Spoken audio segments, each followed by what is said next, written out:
for joining us this morning for our City Council work session. We'll go ahead and get started. Connie, could you please call the roll? Bates. Here. Cheatham. Here. Lurick. Here. Mangum. Nichols. Here. Paulson. Here. Slat. Here. Thank you. Agenda item 2 is fiscal year 2026 budget development. Council will consider the fiscal year 2026 budget and discuss recommendations. I'm going to turn the time over to Ann and Chantel to see, for them to go through a few things. There's been a few changes since our last meeting, a few things that have come up that I'm just glad that we had the last meeting so that if something changed, we could now make a change now. So I'll just turn the time over to Ann. Good morning, Mayor and council members. Ann Nichols, Pocatello Chief of Staff. Chantel Macy, Budget Manager. And we are here today for two reasons. The first is to review the budget numbers, talk about the changes that have happened since your June 10th meeting. And then I need to ask you to please vote to publish the proposed fiscal year budget, fee schedule, and use of foregone if that's what you choose to do. We do need to get those to the newspaper by end of next week so that we can have our public hearing on August 7th for all three of those items. So I'm just going to start from the beginning. We're going to review each of the documents. I'll talk about the changes. First up, I have the memo that was sent to you, the cover memo. The changes in that document from June 10th include at the very bottom the updated recreation revenue. We did make some changes to the golf capital improvement based upon some estimates that are coming in. And then we did delete the summer concert series, small amount of revenue that we had budgeted. There's no expectation of revenue for this program that they run. So they wanted to make sure if we get any, it's above and beyond, but really it's not expected. Underneath that is the proposed fees. As Chantel went through things, she discovered that the proposed new fees for the cemetery that would create the endowment were not actually included in the budget and did not get included after May 15th. So we did include those in there. So that has changed. And then we discovered as we did some final discussions with the departments, the updates, there are 3 updates from the fees from the May 15th presentation to you. Those include that the engineering final plat was presented as $150, should have been $200. The fire department credit card convenience fee is being increased to reflect the actual cost. And then the WPC metered facilities inside city limits. You can see the residential is going from $8.70 down to $7.25. The multifamily, commercial, and all the others are going from $6.96 to $5.80. On the second page, at the end of expenditures, is a line that says the FTA change for interfund transfers. After our June 10th meeting, we did discover that the FTA is no longer going to recognize some of the interfund transfers that we've been doing, so the general fund expenditures had to be increased to cover the rest of that. So we did make that change. It is reflected in what you're seeing today. We also discovered yesterday that when you lowered the GIS budget, took out some of their projects to help balance the budget, we did not decrease the corresponding income. So the revenue needed to change as well so that that budget continued to be balanced. So we did make that change yesterday. It is reflected in the worksheet that I handed out to you today, and I'll go over that when we get to that point. There was also an error in some of the street interfund transfers that Chantel found, and so we did reduce that revenue.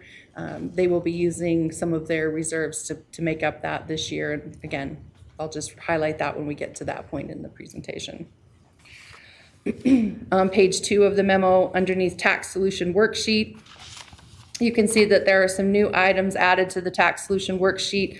Specifically, we did receive our L2 form after our June meeting, and so we are recommending that you take the money that is shown as a difference, which is an increase based upon from our estimates. And so if you were to take those 3 from the L2 form, which is an increase of the 3% from the highest budget of 3 years, some additional new construction, an additional 1% foregone that would add to our base, which is for O&M operating. That total would be $94,916. So we were close, but we have to wait for those final numbers that come in from the state. We also added in there some increased use of general fund fees. And then we'll review all of this, like I mentioned, with each sheet as we go through. That's the last review for the memo.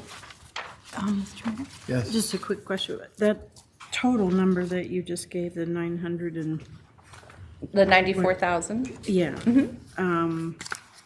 I'm not seeing that. I just did a total in my head. It's a total from the additional $6,532 for the 3% increase from the three highest budget years, the $72,947 for the new construction, and the $15,437 for the 1% O&M. Those are all that's the new number from the L2 form. Okay. Ththose numbers total the 94,916. I apologize, that total No wasn't worries. on there for you. No, thanks. You're welcome. So then if we move right into the revenues, you will see on this sheet, highlighted in blue are the items that the council would need to make some decisions on. These are the new L2 numbers included in there. The recommendation is that you would take these and these numbers would go straight just to the general fund rather than be shared with all of the taxing items, which is what we had done previously, is shared all of the taxing with all of the tax funds. These new numbers would go straight just to the general fund itself. And then finally, at the very end of the blue is still remaining the 3% foregone for capital, which was discussed, but was decided by the council not to take. It's still highlighted in blue because it is still an option for you should you wish to. Okay, council, should we just go down those? Let's just start at the top one. Increase that 6532, $6,532. You good with doing that? The state's recommendation, okay, we'll do that. The 72,947 from the state's L2 recommendations, we good? I think enough head nods to say we'll add that as well. The 15,437 O&M for the general fund. Yeah. I got yeses there. Okay. I'm assuming that we're staying where we are with the 3% foregone of the $1,023,531 is leaving that and not. That is, Ann, help me with that one right there. That is the 3% you could take for foregone strictly for capital For projects. capital projects only, so that's not included in the budget right now. It's not. And we've been a no on that one all along. I've got a couple no's. I said no the first time. Yeah, but we've got no's on it, and so we will not add that. Okay. But in, We are What- taking, what- there it is, the 1%. yeah, Okay. what will happen with that 3%, before the end of the year, we will have a public hearing that will allow us to reserve that and add to our foregone balance. We just need to have that public hearing. We can do that after, and then we'll know exactly what that is as well.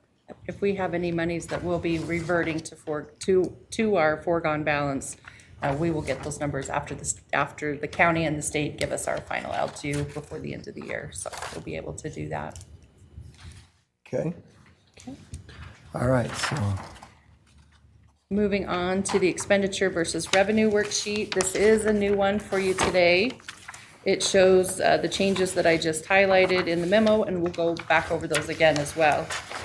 You can see there's a change to the balance for the general fund. It has increased to $977,221. If you continue to go to the right, you can see you did approve a buy down of reserves at the 6/10 meeting of the $853,504, which brings the remaining negative balance to $123,717. And again, that is coming from the increase in transfers for PRT because of the FTA, the Federal Transit Administration's decision after your 610 meeting. And then the decrease in revenue that had to occur because you decreased the budget in the GIS, so the transfers had to decrease. If you go down to the GIS, you can see that they are now balanced, and there's a notation that we did reduce the revenues to match their expenditures. And then down to the non-departmental, you can see that there's a notation that since the general fund is one of the divisions that supports GIS, you can see then we did make a reduction in the amount of transfer that goes to the GIS department so that those expenditures in GIS matched. You'll see a change in the street operations budget. As I mentioned, there was some errors in the interfund transfers that Chantel found, and we did get those corrected. So now they do show a negative balance of $256,649. We've talked to the department head, and he is more than happy to use those excess reserves this year to clean that up, and we will make sure going forward those don't happen again. So, and let's stop right there. Any questions on any of those three items while they're on the top of your mind? Are we okay with that, streets using that excess reserves?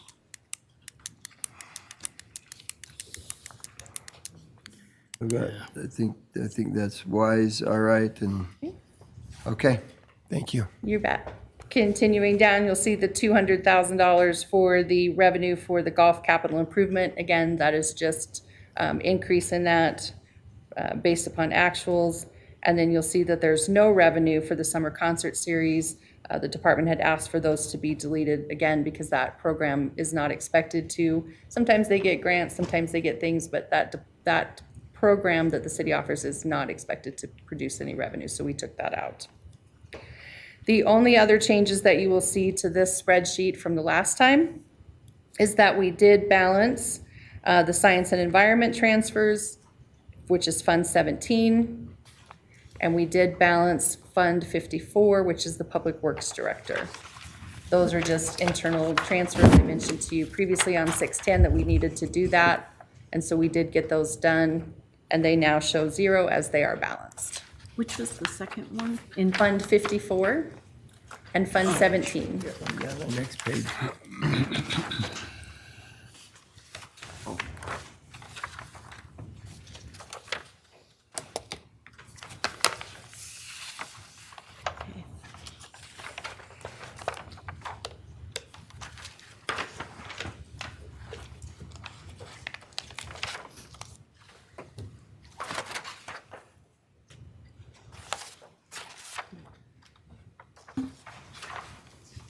Okay, questions? I have a question, Yes. Mr. Mayor. And it actually goes back to the projected revenue, Ann. On this sheet, I can't find, what is the total interest income that we're projecting? I see the 250,000 additional, but what's the total interest income? The total interest income, let me find that for you, sir. Thank you.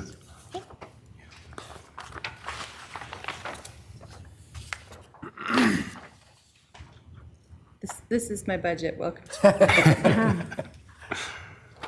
What we are predicting for the total interest for the fiscal year 2026 is $4,988,000. That is just the increase that you authorized, showing on that sheet. So that, yeah, the 250 is just the extra. It's but- just the extra, But the yes. total is 4.9 million? Yes. And, Mr. Mayor, if it's okay, I just have a question about how do we determine, what's our methodology for determining that number? Is there an average, like a variable rate of return, or? So Bonnie, or Chantel, this number was set at the May 15th meeting prior to me taking over the budget process, so I Okay. can't speak to how the investments are run, Yeah. but hopefully Bonnie.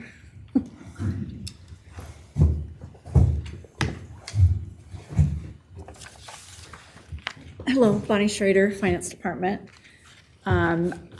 We did take an average of that. Chantel and I worked together looking at future rates and what it should be. And we just worked with the average that we've been receiving and what the markets expect. I mean, it's kind of hard to. Right. Yeah, I was just, I mean, can you share what we're thinking for average rate of return? Like I know, and is most of our reserves in LGIP or are we in other? Correct. Yeah. Yeah.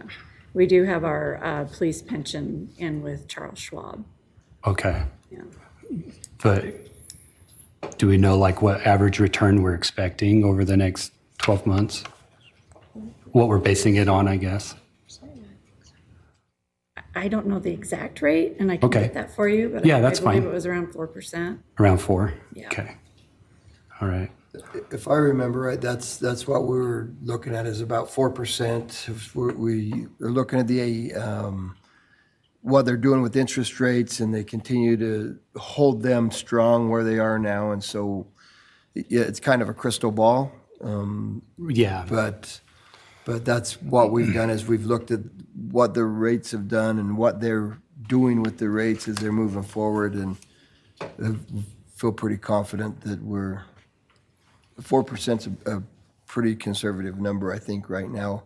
For probably the next at least 12 months, we're probably, if I look, 18 months ahead, we're going to see it start to drop a little bit, but Yeah. for this next 12 months, I think we're going to be in pretty good shape. And we did also take the balances, the reserve balances, and took into account what we would be using to fill the budget, and then took that amount and worked out the interest. Okay. Yeah, I checked LGIP this morning. It's 4.3, and I mean, I think odds are good that the Fed will lower rates at some point in the next fiscal year. So I just wanted to make sure. I didn't know what our rate, what we were kind of basing that rate on, and so yeah, I think just making sure we're being as conservative as possible with that projection, because in January LGIP was like 4.5. We were already half the year, and we've dropped to 4.3. So, and then if a rate cut happens, who knows what LGIP would be. So, And we were meeting our budget expectations for this year, so we just kind of averaged that out and didn't go with the exact rate that it is now, and so that's why we took the more conservative, lower 4%. Thanks. And just to add on to that, I think it was in our last investment and audit committee meeting, there was a big discussion about lowering interest rates and what we could expect the Fed to do over the course of the year and everything, and it fits with what Dustin is talking about too, what Benny was saying in that meeting. So all of that was taken into consideration leading up to coming up with this. okay. Thank you. Other questions, council? Thoughts? Okay. What You're- do you need from us? Well, I need to move to the tax solution worksheet real quick. We're going to work on that.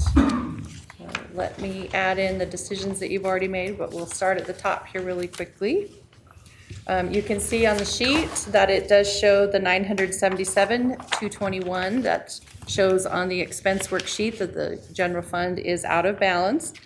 It then shows that you have approved on June 10th, the 853,504 in excess reserve use, which then brings you to the 123,717, which again is reflected on the worksheet for the revenue versus expenditures.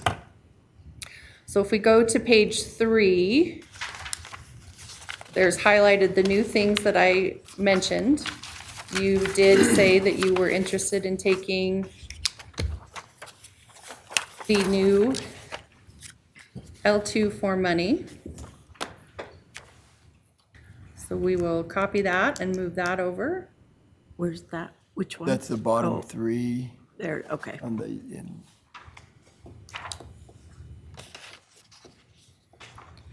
All right, you little stinker, why did not you copy?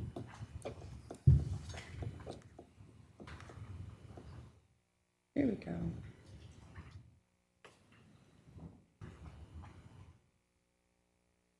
And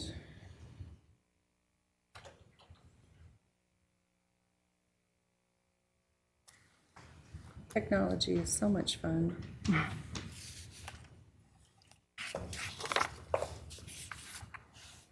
There you go. You can see the 94,916 that I mentioned that those had totaled. So if we move back up to the very top.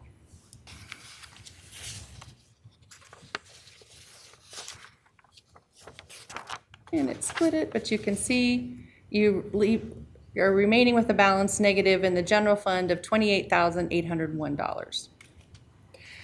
Also included in the yellow section at the bottom on page 3 is a recommendation that you just take that $28,801, again, from the general fund reserves excess that we have. And that would balance you, bring you to zero. You could also, there are still left on the tax solution worksheet, options to cut department budgets further, should you wish to. We have left those on there. You can see those on page 2 and 3. What's the 28,000 that you just mentioned? that 28,000 is the remainder after The you've negative taken. balance, Oh. after you've Yeah. taken the L2 money. Okay.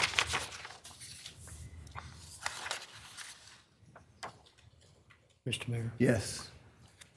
I have some concerns about our projections for water leases. Okay. The reservoirs didn't fill this year.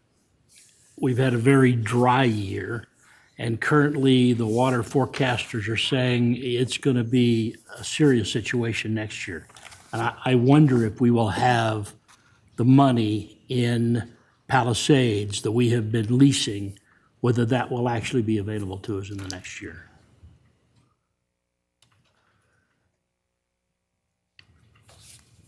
I'm just wondering if Justin or Jeff, you've been working with the attorneys and stuff. Can you answer that question?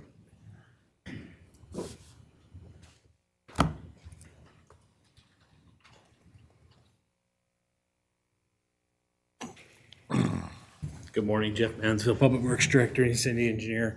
We don't have those final projection numbers yet, but you're right, it didn't fill 100%, and so there will be some limited amount there, but so we don't have those final numbers yet.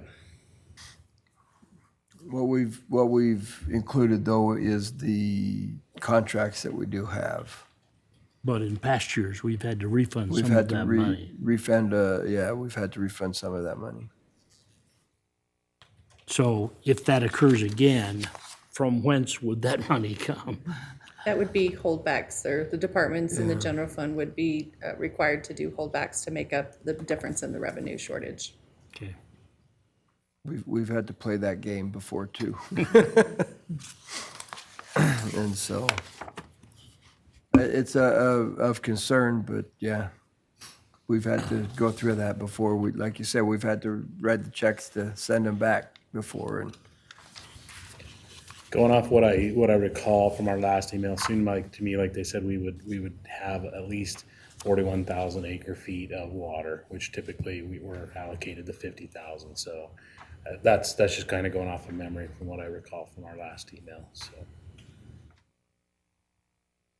Council President. 41,000 over 50. That's what I seem to recall from the Yes, email. 50. Yeah. So given that, how do you feel about these numbers? Any thoughts? Again, I think you have to try to estimate, and I think we'll probably be okay with the information that we have. But again, like Ann said, if we need to make some adjustments later on to account for that, then we can with reserves or different things. So yeah. Yeah, that's always a gamble, quite frankly. I mean, very rarely do we have to not gamble on that just a little bit because of we never know exactly what we're gonna end up with, and so it does fluctuate a little bit back and forth. And so, yeah, like Ann said, it's just holdbacks at that point. We should know early enough in the year that we can make those holdbacks and. But these numbers are fairly conservative. I mean, these estimates. I think these numbers are the dollar amounts that we've got leases for. Yes, Oh, correct. that's the exact amount. So, yeah, I wouldn't Okay. say they were conservative by any means, but I wouldn't say they're outrageously wrong either. They're what we've got They were leases for. What they are. Okay. But I think it's wise to point that out. Yeah, it's of concern. Yeah, a lot of it just depends on the water year that we have next year, so. Now, I just saw some numbers yesterday, and the water masters are very, very concerned about next year because the snow came off very early this year and still didn't fill the reservoirs. There's nothing left in Yeah. the mountains. And so they don't anticipate much carryover going into the winter. And if we don't get a good snowpack year, there's going to be a problem. Gonna be a problem, yeah.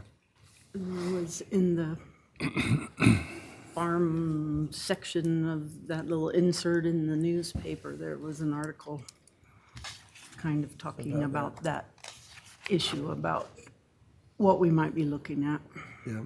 so. Mr. Mayor, I would like us to see if there's ways we can, personally, I wouldn't like to use any reserves at all if we could find a way to make that happen. And I share Councilman Cheatham's concern with the water lease. And I'll be honest, I have a little concern. This is, the interest income that's $5 million of the budget, and even a small percentage off could be a big effect. And so I do think there's some more work that could be done by council to maybe cut down this deficit as much as we can. And I'd be interested in hearing what other council members, what their thoughts are on that. Maybe I'm alone in that feeling, but. Mr. Mayor? Yeah. I just want to comment on using the reserves because, I mean, we're talking about excess reserves is what we're using. But I think to not use any at all is not a good idea. I don't agree with that. They're there for a purpose. I mean, you have the amount that you want to keep for the things that come up for the rainy day, or, the amount that we don't touch. But above and beyond that, I don't think we want to just see our reserves grow and grow and grow and not touch them. It's money that we are supposed to use. So I think it's a balance of, we don't want to use all of it, we don't want to use too much of it, but I think we do need to use some of it. So I think that is not only an acceptable approach to our budget, but it's also necessary. I think we can't not ever use them. I mean, did that make sense? We can't not use them. You know what I mean? Double negatives are Yeah. okay. That's right. Mr. Mayor, just to clarify kind of my own position on reserves, I agree they're there and we should use them. I just worry that we're using reserves to, balance regular operations. And so I would be totally open to us using reserves to repair the HVAC in the building. It's those one-time major capital expenses. That's what I view reserves as for. But I just worry about the budget structurally being set up where we're having to use reserves to pay for, regular operations, because it's not a sustainable path. I think we all can see that. Okay, I got Rick and then Brent, Councilmember Cheatham, then Councilmember Nichols. Thank you, Mr. Mayor. I agree with Councilman Bates. I think we have two kinds of reserves. We have regular reserves, and we have excess reserves. And regular reserves, to me, are something we have in case we have a precipitous decline in the economy, and we don't have the income from revenue sharing, or grants don't come in, or things don't happen. But excess reserves, to me, if we're balancing the budget based on money that creates a larger budget next year, that we again don't have the money, I think we've got we're got a cascading effect on what's going to happen in the future, and that concerns me greatly. Excess reserves to me ought to be something that, as Councilman Bates said, are used for one-time expenditures. We're out of the way, but we're not building an operation around, and I think that's a dangerous path to go down. Councilmember Nichols? Yeah, I just wanted to point out that, we had a very large increase in our health insurance premiums, about $900,000, I think, and that's almost corresponds with what we're using in reserves.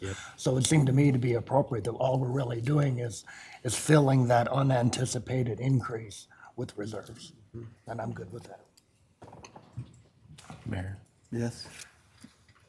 So I agree with Councilman Nichols, but I also agree with Cheatham and Bates here. My concern though, next year, what, was it 30%? So that would be about $2.73 million? Like, how are we gonna pay for that next year? And that's a systemic issue. So this is truly something to discuss, because I don't know how next year is going to work if it's around $3 million just to start out being in a deficit. So yeah, I would really like to discuss that, because I don't know how we're going to fix that.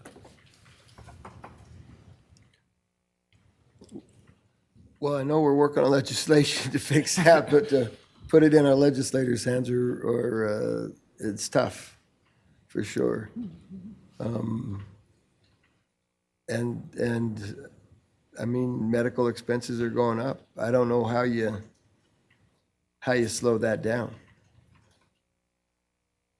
But regardless of what we do today with this, I agree with Councilmember Nichols. I mean, you've got $1 million increase in insurance, you've got $1 million increase, and that's quite frankly why we have that excess reserve, so that we can cover that and some of those one-time fees and stuff. But the chances of having a 30% increase in insurance next year is very real. And so, hence, it's probably more important to not spend all of your excess reserve, but spend some of it. Mr. Mayor? To smooth that bump out for our taxpayers. Yeah, Council President? I was just thinking about what you were saying and what Councilmember Bates had said about using reserves or even excess reserves for regular operations. And I agree, that's a dangerous road to go down.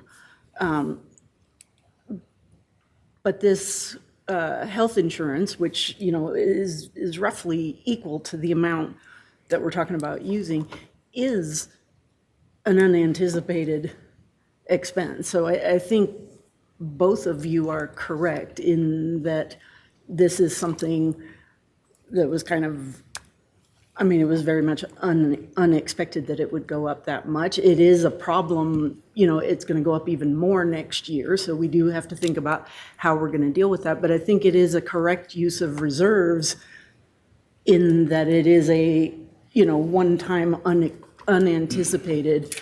And I say one time, it doesn't mean there won't be more, but it's a new problem in that sense. So it's a one-time unanticipated expense. But I don't think that we're using excess reserves to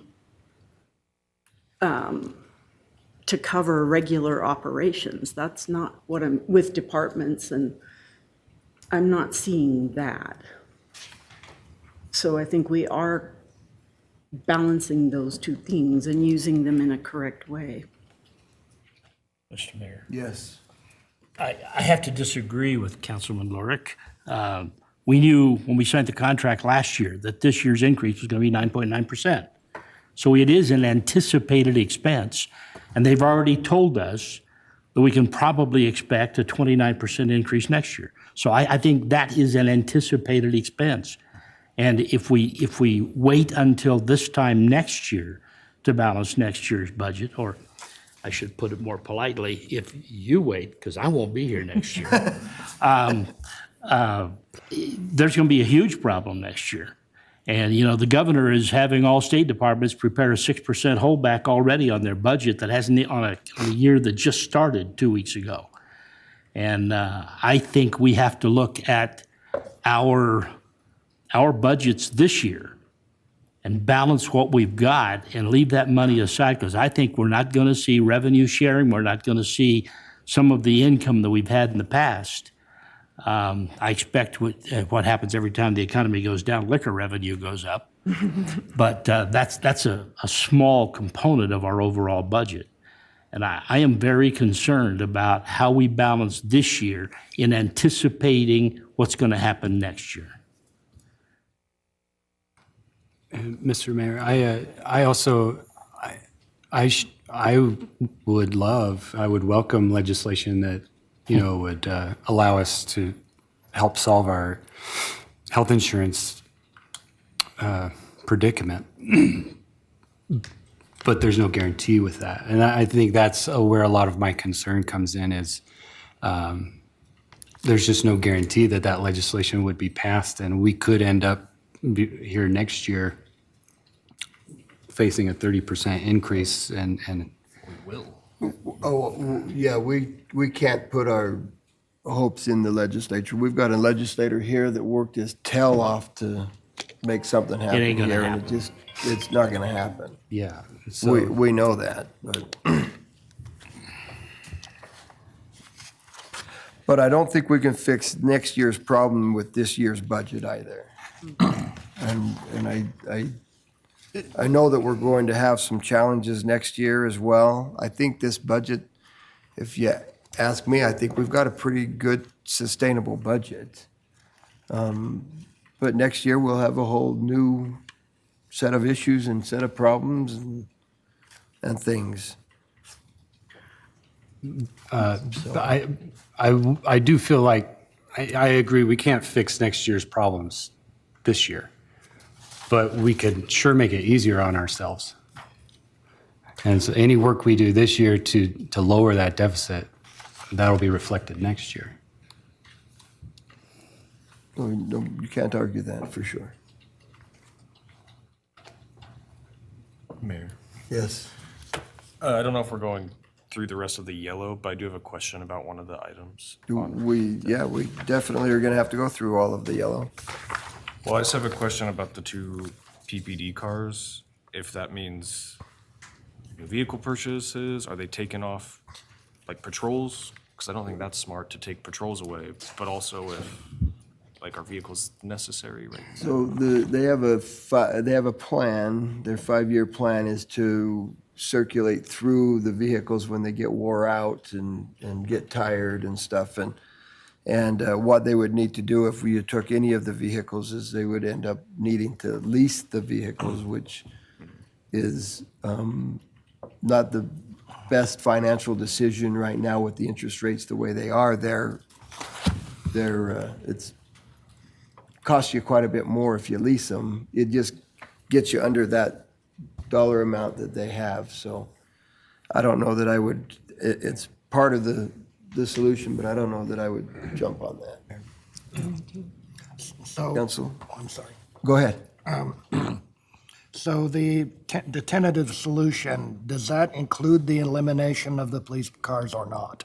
It does not. You have not chosen that. Right, okay. yet. Right. Correct. These are just options to choose.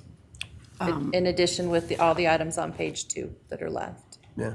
Council President? I had that same question, so that answers that, but also just a comment about, I agree with what you're saying. If we go to leasing vehicles, that's not the best financial decision and will end up costing us more. But I also think because we have a plan and we're on a set rotation, and I think if we don't stick to that too, we end up, it will cost ourselves more down the road. It's a case of kind of kicking the can down the road here. And I think that that's important to leave in because I don't want to get us into a situation where we've gotten off that plan and we're just having to spend more later on. Could we have the police chief explain? Yeah, Oh, so that's what we're Councilmember, just gonna okay. Chief, This is a very dangerous road you're going down right here. My operating budget is $1.8 million. So what you're asking for is a huge reduction in my operating budget. I've already foregone the $58,000 in my 3% operating, and I've forgiven 2 positions. To ask me to go more is going to be detrimental to public safety. Our number one priority in this community should be public safety. And then keep the streets clean, the water going, and the water going in both directions.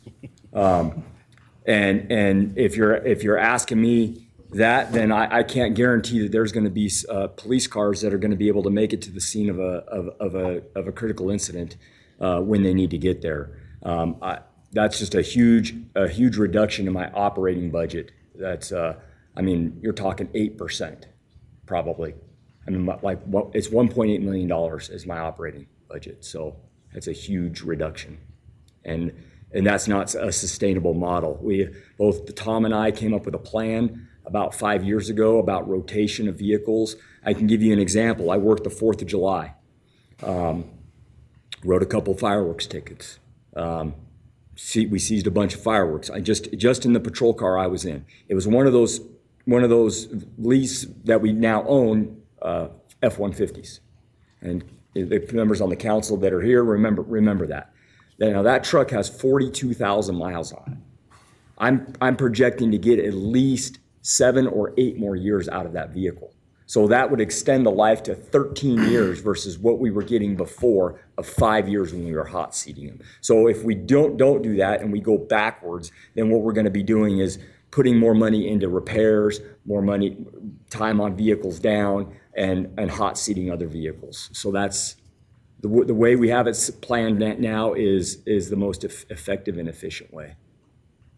I don't know if does that answer your question? Yeah. Okay. Councilmember Mr. Mayor, Chief, what does your operating budget pay for specifically? So it pays for our vehicles, our ammunition, our uniforms, our training, our ILETS usage. We have several unfunded mandates by the state that we have to have. I cannot go without ILETS. They keep raising that 3% every year. My opinion is the state should pay for that. There's funds in the state that it's set up for, and that's how they originally had it set up. But then they shifted the cost to the cities and counties based off your size. So we're paying approximately 80 grand in ILETS fees just so we can get on and run people's driver's license, warrants checks, protection orders, registrations, things like that. And that's ILETS. We also have to pay for Spillman, our operating system, out of that. Stuff for computer forensics is in that operating budget. If we're sending stuff off to the lab, we get charged for that. Those things are all in the budget. Anything we do in our side of the building, we pay for. I could go line item by line item. Office furniture's in there, postage is in there, uniforms, ammunition, guns, training. I'd love to sit down with you and go through my budget line item by line item and background checks for officers. If we send somebody, we have to send somebody to the psychologist for every time that they go into, we go to hire them, we send them to the psychologist over in Boise, and they send us a bill, and we have to pay it. So if I could follow, Mr. Mayor, it's everything except personnel costs? correct. Well, everything except personnel costs and interfund transfers. Okay. And Mr. Mayor, one thing I noticed as I was looking back through budget development sheets, and particularly I was surprised with the police department. It is the largest department by budget, largest budget item, but the bulk of your department is personnel. Comparing his operating budget to personnel, it's a massive difference. But I also noticed, seems like there's been a significant increase in interfund transfers. And I would love maybe some insight into what's driving that, because it looked like it's a pretty significant increase year to year. So would we, Councilmember, and that's why that's the first thing that Chantel has been tasked with. She's brand new, so she's gonna be working on that, so it'll be lovely and clean next year, and everyone will absolutely, completely understand that. We hope. We've been trying to explain and understand interfund transfers for decades, and so we think we got the right person to help us understand that, but yeah. And Be cleaned up and changed, and it'll be a formula that everyone can understand and And it'll I've be been clear. talking to other cities, and it's not gonna be just me, but going to GFOA compliance and talking to other cities and really seeing how everybody handles it and take the best approach for what would work for Pocatello. And Mr. Mayor? Yes. That there has been a significant increase, but not just the police department. Pretty much every department has seen that. We saw, as one example, the library department was talking about a huge percentage of their budget was an increase in interfund charges. So yeah, it's going to be really important to figure that one out. But I did want to make it clear that it isn't just the police department. That's an issue kind of across the. And so interfund transfers include things like IT. Our IT department, we all have to pay for our usage in IT. That's a very specific calculation. Same thing with fleet. We all have to pay when we take our vehicles in for all the oil, for the filter. That is outside of the internal transfer fee. So there's things like that that are all the internal transfer fees. As all those departments' costs go up, then the internal transfer fees also have to go up to accommodate those costs that those departments are realizing. The most complicated one is the administrative support fee, and that's the one that we're talking about needs to be completely redone and be more simplified. The rest of them are things like that, the IT, the fleet department. The Legal. simple ones. And the Legal. Insurance, liability risk. insurance, so. Yeah, that works. Councilmember Cheatham. I just want to make a statement, Mr. Mayor. You know, I'm certainly not attacking the police department or any other department in the city. I'm just saying that it appears the day is coming, in about a year, we won't be able to cash those checks. And we need to be prepared, and I think whether it's $100 here and $50 there, if there is a way to find discretionary funds in the next budget that you don't spend, and you have some and I know the police department returns a lot of money every year at the end of the year because of the turnover and how that works. But I think we just need to be a little extra cautious this year until we figure out how many people are going to have jobs across this state and what the income's going to be with what's going on at the federal government. And I think it's a great concern everywhere that I go. But when times get tough, we need the police department, the fire department, ambulance services, typically even more than we do when times are good. So it's certainly, my comment was certainly not an attack on the police department or any other department in the city. I think we just need to look. And if we don't need to spend or do a particular project immediately, we need to wait until late in the year and see how the budget what income looks like.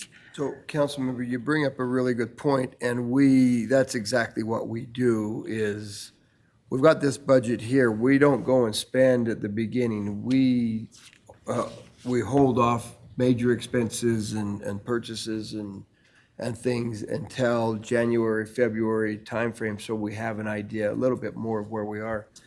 That's why when you ask the question about the water leases, I'm comfortable saying, yeah, if we lose it, then we can do holdbacks.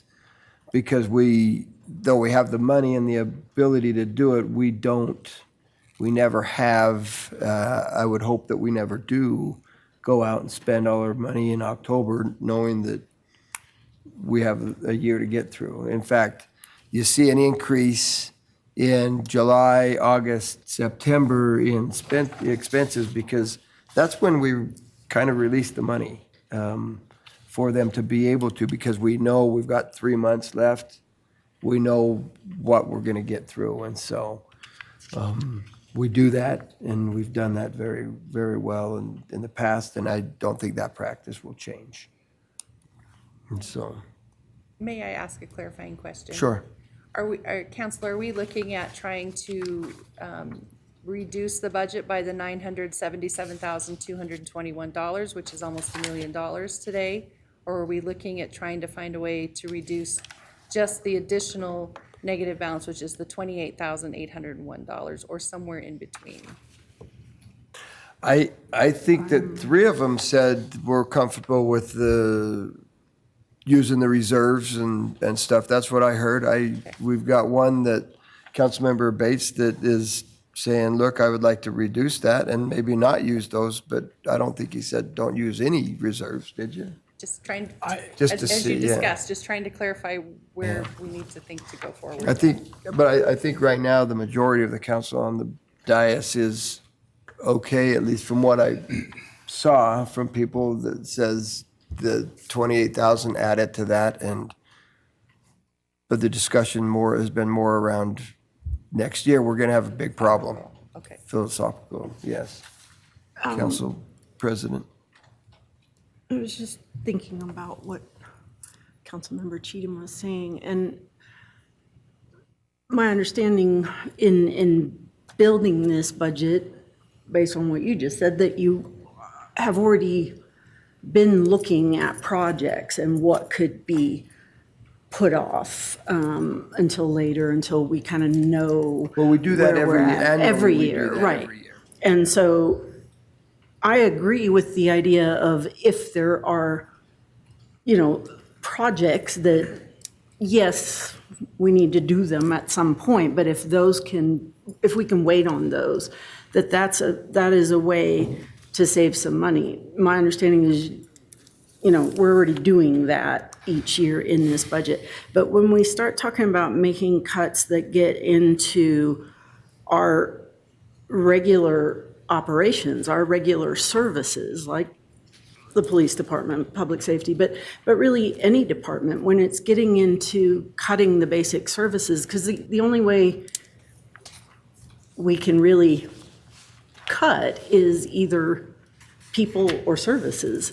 And I think we're already in many departments operating on less than the ideal number of people. We're sort of low in several departments, and I think we're providing the services we need to provide, and if we cut those, we get into really not being, in the case of the police department, we're talking about not being able to provide the service we need to provide. Maybe we're not going to get there fast enough, or be able to help people in the way that we should. So I'm very concerned if we start talking about cutting those 2 areas, which is really the main things that you have to cut. So I guess what I'm saying is, if we're talking about I'm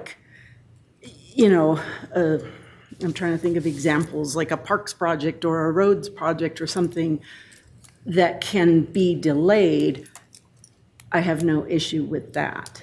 If we're talking about cutting basic services or the people needed to provide those services, then I become very concerned. So I do feel that we have a good budget here. We're in a good place, and I personally am not one that feels we need to figure out how to come up with almost $1 million. I'm looking at the 28 or whatever we're talking about. Councilmember Bates. Thank you, Mr. Mayor. And I appreciate what Councilmember Lyric has said. I feel like police has already made, they're not taking a 3% Right. increase. And I feel like police has already contributed to trying and balancing this budget. And maybe that's where we start, as we look at other departments and that 3% increase. And Mr. Mayor, Yes. I see $31,500 we could cut from our budget and not affect city operations at all.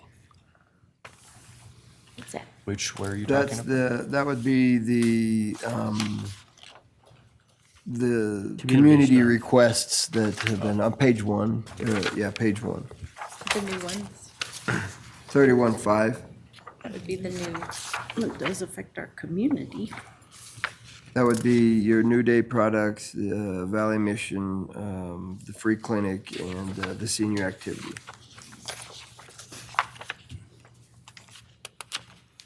Center. All of those which we've discussed, I mean, I don't disagree, you could, all of those we've discussed we felt pretty important to support and get behind, but yeah, if you're making those cuts, then If I may That's it. follow up. Sure. You know, we're not cutting them out of our budget. We're cutting out the increases for the next year. So we're still contributing. Every one of those is a good cause. But we threw some extra money in there. And I just, those services are good services to have in our community, but I don't think they're services that ought to be provided by the city. Mayor, just to clarify, New Day Products is a brand-new request. yeah. Yeah. Not an increase. Valley Mission is a brand-new request, not an increase. And then the free clinic and the senior activity center are increases, just so everyone understands. Increase from last year. From last year, correct. So the previous two would not have any, would not get any, and you would reduce the, But Back they to will last continue year. to operate. They will go on. Perhaps at a slower rate than what we would like to see. And they certainly, some of those things definitely provide a service to people in our community. I'm just not sure they should be funded by tax dollars. okay? I'd second that. So I've got two that agree with that. I mean, I said no to all of them except the free clinic the first time, so I do agree with Councilman Cheatham. I think we should leave them as is. I do too. Got a couple, leave them as is. We've got three, well, I've got two that say leave them, and I've got three that say take them. So my position was okay with the senior center, senior activity center, and the free clinic increases, but not the 20,000 and not the 5,000 for the previous ones. Mr. Mayor, Yeah. I had this that's all right. question last, This is your budget, yes. what's that? Go ahead. He just apologized to me. Oh. I don't know why, but he's like, I'm sorry. I had this question in my mind when we had the discussion about these the first time, and I just been thinking about it ever since, and it's coming up again now. It feels like very sort of random and arbitrary as far as, well, I want to fund this, but not that. And we all have different feelings about, this one is near and dear to my heart, so I want to fund it, but not the others. But then, I mean, they all provide useful services to the community, and they all help people in different ways. And so I'm concerned about our decisions being arbitrary. If there's a decision to, move ahead with all of them, then that, there's some logic to that. Or if there's a decision to move ahead or to not move ahead with any of them, there's some logic to that. Well- But to just pick and choose, we're going to do this one and not that one. I think that the suggestion is take that total 31.5, not pick and choose what we've done. Right. That was one suggestion. Well, I think that's what three agreed on. I do agree with your point about the arbitrary factor. So if that's the case, then I would say the entire blue column. I agree with Councilman Cheatham and Bates. Just remove it all. And,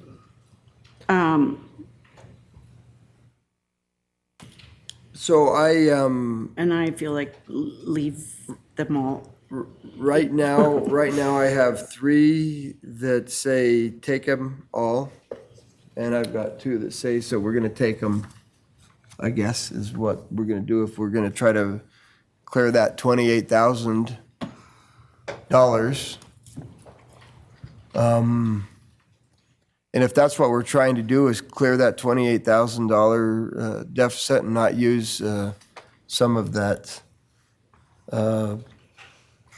28,000 more of the excess reserves, Didn't go in the right.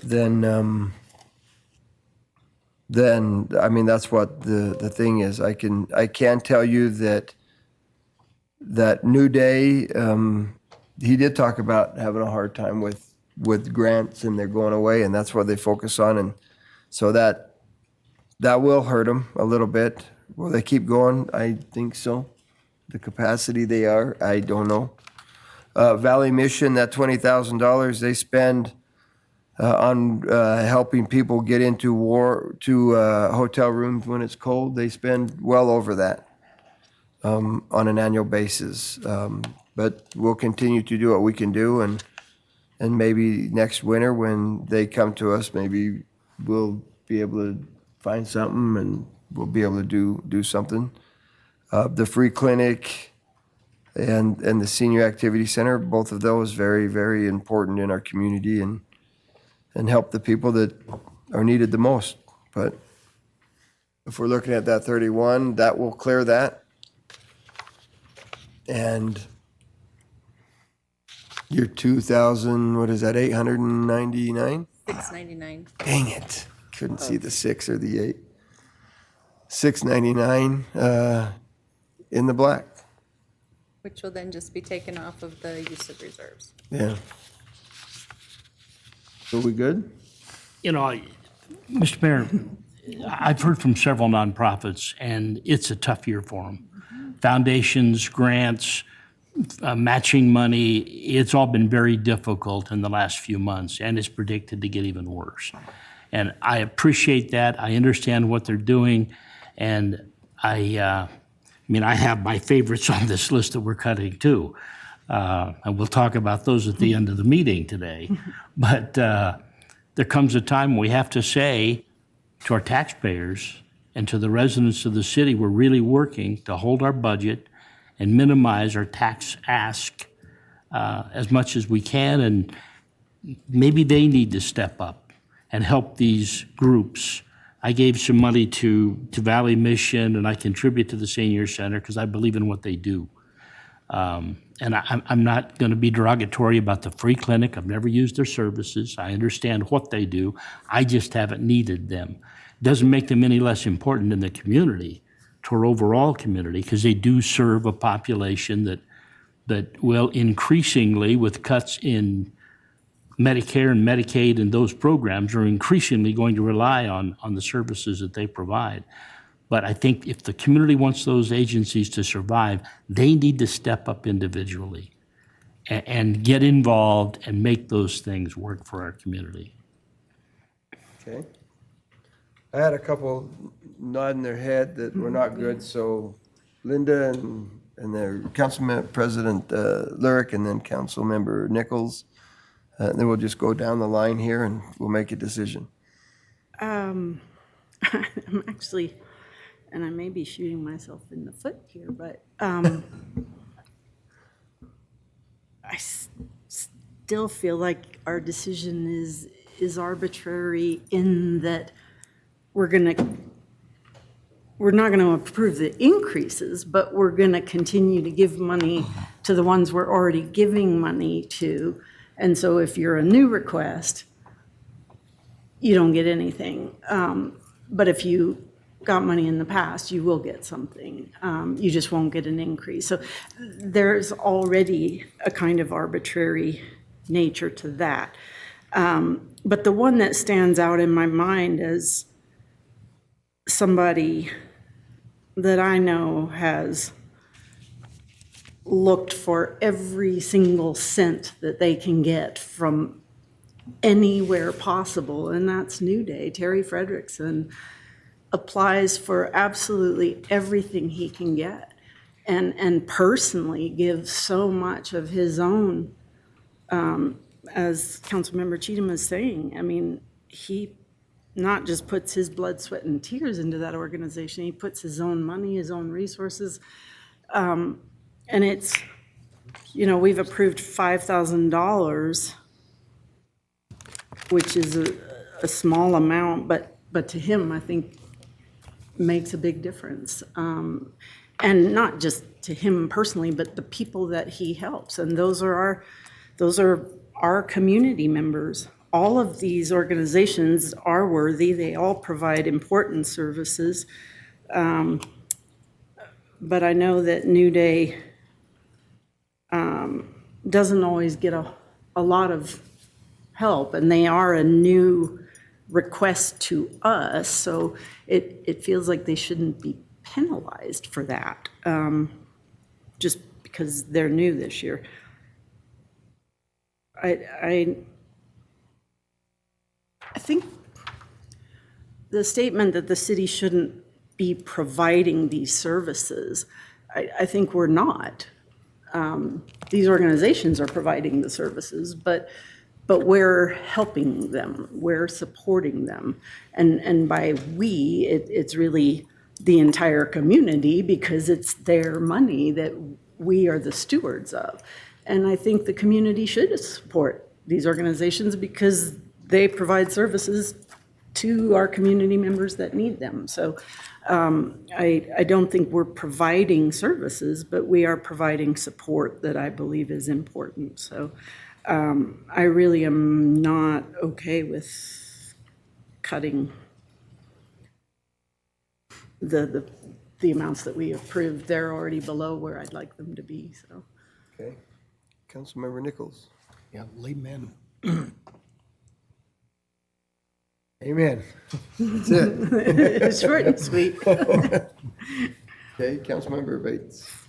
I'm fine with what we've talked about, cutting these out. And to show respect to these community members that Linda's talking about, I would like us to see, I don't think it's enough to just say, well, we're going to cut out this money we give to these service organizations. We should say, look, everyone's having to make cuts. And that goes with our city departments as well. Police has already done that.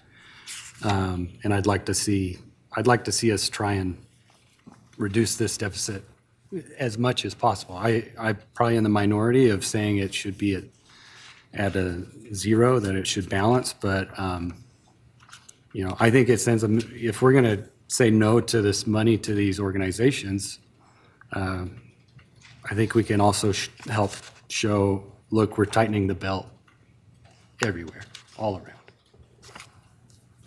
Okay. Very begrudgingly eliminate the blue column. So all of them. Just the 6, 10, 25, the 5, the 20, the 3, the 3, 5. 31.5. the 31.5. Exactly. So I'll just weigh in on this. I think everybody's brought some really good points up. And I think that we have a really good budget right now. To Councilmember Bates' question, I think every department here has participated in reductions and tightened their belts an awful lot because it costs more to buy paper. It costs more to drive your car down the street. It costs more to do everything that you do today, and the more you cut today, you're just adding to your 30% problem on insurance next year because we have to continue to provide a service. And so I would not, I think using excess reserves is more than appropriate. It's money that we've taken from our taxpayers and that we haven't used and we've saved for this stuff. So I think what we're doing is more than appropriate with that thing. And so I wouldn't recommend. Now it's your budget, council, and so you'll do it you would like to with it, but I wouldn't recommend going through and slashing everybody's stuff. You don't have enough to make a difference really anyway out of what we've already taken. And so every department has done that.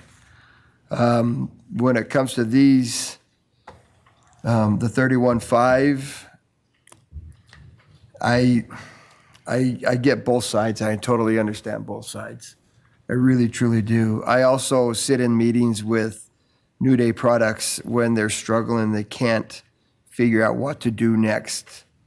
And they're looking at me saying, what do we do? Can you help us?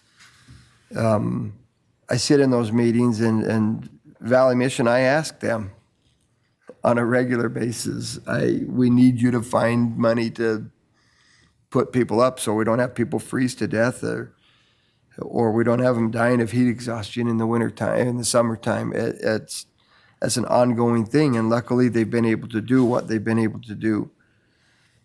And then when I look at the other two, the free clinic is near and dear to my heart, quite frankly. I've never used the services, but I also know the people that do use those services, they can't go anywhere else. And is it our responsibility?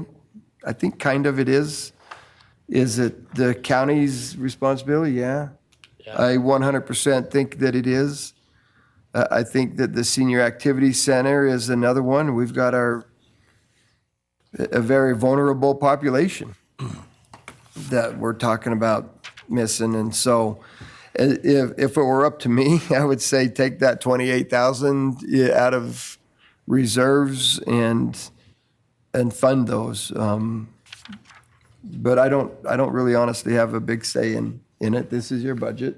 I just execute this budget. And so I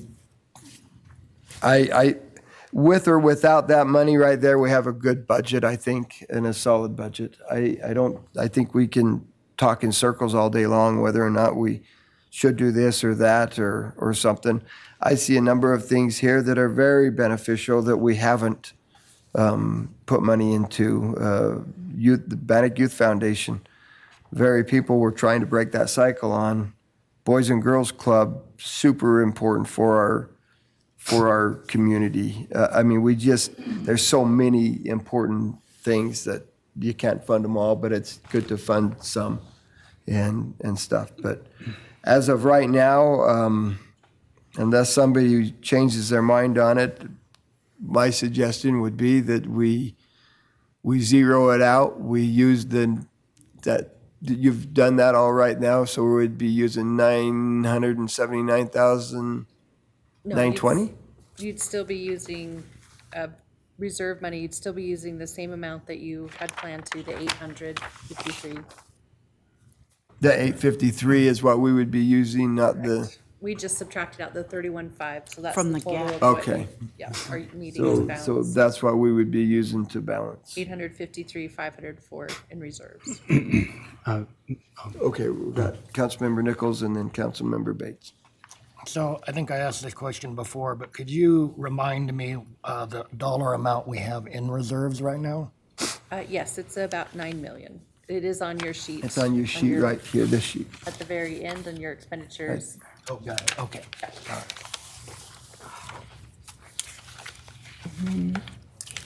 Yeah. Oh, Mr. Mayor, just one final comment I want to make, and that is, it's very easy for me to sit up here and say, well, we should all just tighten our belts. And I've met with a few department heads, and I do appreciate our staff. I think they are doing the absolute best they can with what we provide them. And I think what would be beneficial for future councils, just one thing from a very new perspective, I think it would be helpful if, in future budget developments, if councils could see line items within departments. And I understand, that's something that was done in the past and it didn't always work as smoothly as maybe it did this year. But I think it would help me as a council member to be able to see where the budget tightening, is happening within departments. And so I think we've kind of settled where we're at. I understand that.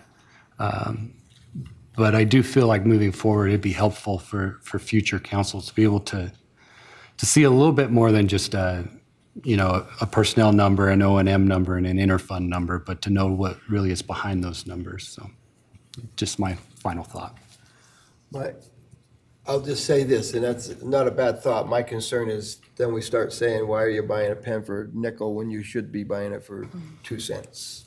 Type of a thing. And I think that we really get drug out into that stuff. And that's probably an extreme view, but it's also probably extreme to go through line by line as a council too. But I've written that down, so we'll figure that out. Oh, Who is it next? me. Linda, Council Just President. me? Okay. I did want to just kind of emphasize or reiterate, excuse me, 2 points that you briefly hit on, Mr. Mayor. And we've had this discussion pretty much every year since I've been on the council, but we tend to sort of forget about the idea that costs are always increasing. Everything costs more. And some things a lot more than others. So if a department is keeping its budget flat, that actually already is a cut because everything costs them more. So they're not really keeping it flat, they're going down. So that's something that I think is important for people to understand, that already in a sense is a cut. The other thing that you mentioned is that in the process of putting this together, that departments have already looked at where they could make any cuts or where they could delay certain projects or things that maybe they need to do but don't need to do right away. And so I think it's not fair to say that none of that is happening and that we need departments to now look at those things. I think that's already in here. So those are just 2 things that I wanted to emphasize in this process. And maybe some departments have, to use someone else's term, ponied up more than other departments. Maybe some are able to more than others are. But I think in the process of building this and getting to where we're at, all of our departments are looking at what they can do. So, and I appreciate that our staff have worked hard on doing that. Sure. So I will say, I don't think anybody's saying that they haven't. No. reduced and stuff like that. I didn't imply that. I mean, didn't mean to. Yeah, they do come in, and you can ask all of them, we've had interesting conversations in my office about what their budget should look like and can look like, and what the council has asked us to do and put them together. And there's a lot of things that their need and that they do need that never get brought in front of the council because we have a budget to sit on and we know what we expect, that 30% increase in insurance, and we expect the paper and everything to cost more. And so an increase of 3%, which is what we've given them and the direction we've given them, is also, if I do some weird math, is also a reduction of their budget as well, because it does cost more to do some things. And so they sit in those meetings and it's interesting. You could ask every one of the department heads and so. And I just want But I to do think clarify, that- though, that I'm not meaning to Yeah. imply that people are saying they haven't done it. I just am really more for the public's benefit, emphasizing those 2 points as an important part of this process. Sure.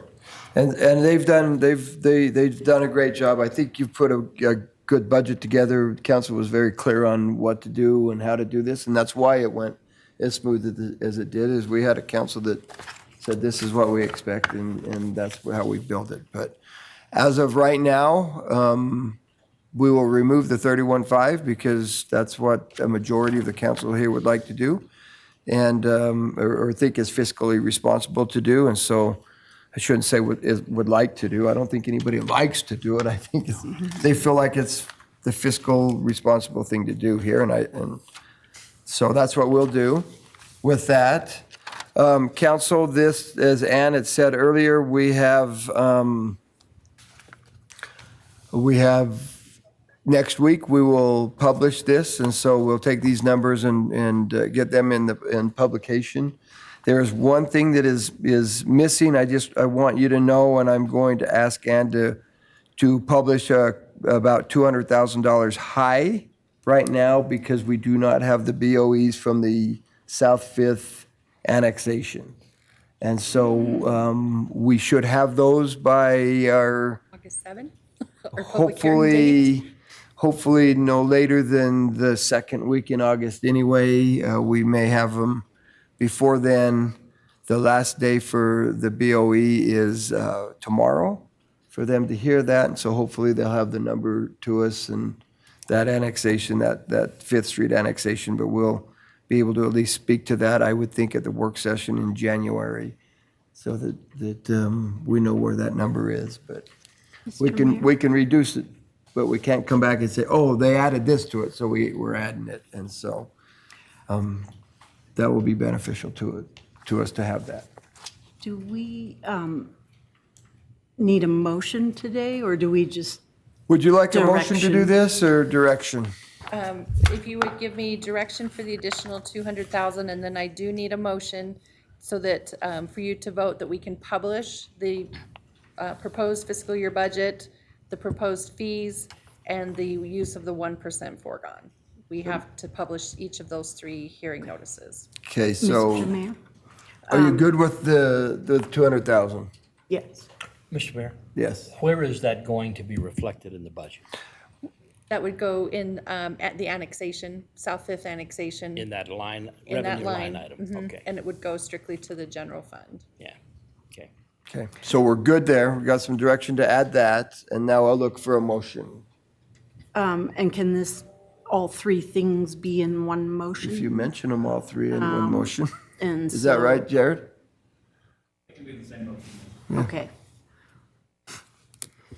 I'm trying to remember what the 3 things were. Maybe we Can want I- to take them one at a Can time. I just say so moved? No. So that we can publish the tentative budget, I the move. tentative fee structure, and the tentative 1% foregone usage. That's right. Okay. So we can, I move that we publish the tentative Tentative budget? budget, the tentative fee structure, and the 1% foregone For O&M? for O&M. Yes. Second. Okay. So we have a motion by Council President Lurick and a second by Councilmember Paulson. Oh, Lurick, Yes. Paulson, Yes. Bates, No? Cheatham, Yes. Nichols, Yes. okay. Thank you. Thank you, council. This is always a tough one. It's always tough to decide, what to do with that, but I think it's a good budget. I think that it's a sustainable budget, so. Thank you. Thank you, Ann. Chantel, thank you very much. These 2 are trying to, actually, they're supposed to be on vacation today, so appreciate them coming in. Thank you. Mr. Mayor? Yes, we are going to take a break right now for a few minutes, and then we'll be right back. Thank you.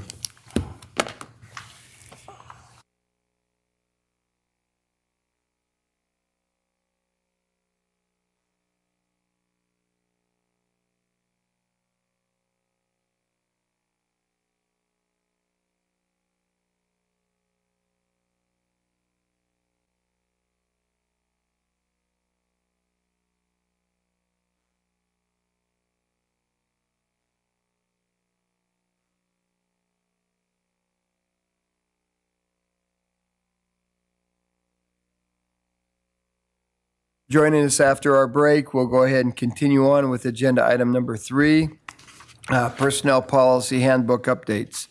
Human Resources Department staff will be in attendance to present proposed changes to existing policy and personnel policy handbook. Policy adoptions will be presented to the council at a future regular council meeting. And council, if you thought the last agenda item was tough, good luck. Here comes Heather. That's right. Heather Buchanan, Human Resources Director. Just for the record, I used to bring these all at once, and everyone wanted to go after me because I had lulled you all into a sense of just exhaustion. I now break it up into 2 or 3 work sessions, and then we do 1 adoption with the fiscal year. So I have a few items for you today. The first one was actually a recommendation that was taken to the mayor, who then took it to me. We are looking to possibly shift our vacation rollover from calendar year to fiscal year. So currently, our vacation cap applies on December 31st, and you lose any hours if you were at that place, and January 1st, you have to start at the max. We are looking to roll that to fiscal year, so on September 30th, we would roll it, and then October 1st, they would lose any hours and start the cap again. Vacation hours do carry year to year. The cap levels were not asked to change. And this is defined in collective bargaining for police and fire. So it would affect general employees, police management, and fire management. Mr. Mayor? Yes. So it already is, we're already doing this for police and fire? In their agreements, We're not or- looking to change theirs. Theirs would remain Oh, calendar. theirs would remain the same, that's what you're saying. The question that I had is, what's the reasoning behind the change? Interestingly enough, that's the first question I get from everybody. So the biggest difference is October, November, and December are usually very busy months, specifically November and December, especially in our field positions, because you're at the gear up for winter, snow starts falling, people already want to take time off at the holidays. It's more difficult to balance someone who's not at max if they're requesting time off versus someone you know is losing time. You automatically try to protect that employee's time, and it's not always as equitable of application. It also gives us hopefully a few more boots on the ground when we're dealing with, I'm going to use Tom's departments as an example, snow events. Sometimes employees are working 24 hours a day. It's difficult if you have people that need to take time off. It adds additional pressure on the staff that is not on vacation. Councilmember Cheatham? Thank you, Mr. Mayor. Ms. Buchanan, is there any provision for carryover with those who may have accumulated accruals at this point, or whenever this goes into effect? So we would put into effect on January 1st, so it would not affect anything this year. The first time the application would apply would be next September. So it gives employees time to make that adjustment and hopefully reduce any sort of heartache or loss of time for employees. Is there any record of a number of employees who would be affected dramatically by this? I would have to forward calculate based off of their past usage of leave and where we're making the leave shift. It would be kind of hard to come up with a number. The mayor, for example, as a department head, I regularly get talked to make sure I'm just taking time off. It's not necessarily about my balances, it's the work-life balance that I'm getting pressure from my manager on. I do the same thing with my employees. I make sure they're taking time. A lot of my employees like time off in the summer, the 4 of them, very large department. So it's just kind of balancing everyone's needs, but it is hard when you get into the Christmas holiday. One employee in my office has been here 20 years. The next has been here 5. So there's a very huge difference in their accruals. So when we start looking at time off, if we push that roll to the fall, it takes a little bit of pressure off of the holiday season if people have already gone through that rush to use their time. Council President? One quick question. When you said next September 25 or 26?